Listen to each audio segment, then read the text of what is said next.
আগামী জুনের শেষ দিকে পূর্ণাঙ্গ সিরিজ খেলতে জিম্বাবুয়ে সফরে যাবে বাংলাদেশ ক্রিকেট দল। সফরে স্বাগতিকদের বিপক্ষে একটি টেস্ট, 3টি ওয়ানডে ও 3টি টি20 ম্যাচ খেলবে টাইগাররা।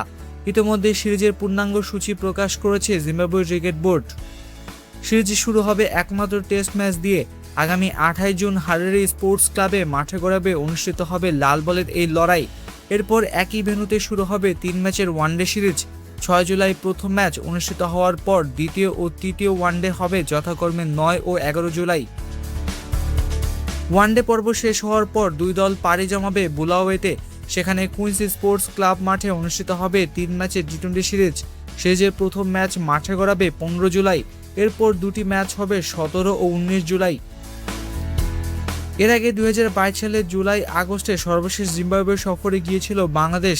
সেবার 3টি ওয়ানডে ও 3টি টি20 ম্যাচ খেলেছিল টাইগাররা। তবে দুই ফরম্যাটেই 2-1 ব্যবধানে সিরিজ হেরে হতাশ হয়ে ফিরতে হয়েছিল সফরকারী দলকে। এবার সেই তিক্ত স্মৃতি ভুলে নতুন করে ভালো কিছু করার লক্ষ্য থাকবে বাংলাদেশের দলের। টাইগারদের সামনে থাকবে আগের ব্যর্থতা কাটিয়ে সফলভাবে সফর শেষ করার সুযোগ। প্রায় 4 বছর পর বাংলাদেশের বিপক্ষে ঘরের মাঠে সিরিজ আয়োজন নিয়ে উচ্ছ্বাস প্রকাশ করেছে জিম্বাবুয়ে ক্রিকেট বোর্ডের ব্যবস্থাপনা পরিচালক। তিনি জানিয়েছেন, বাংলাদেশের এই সফর তাদের জন্য অনেক গুরুত্বপূর্ণ।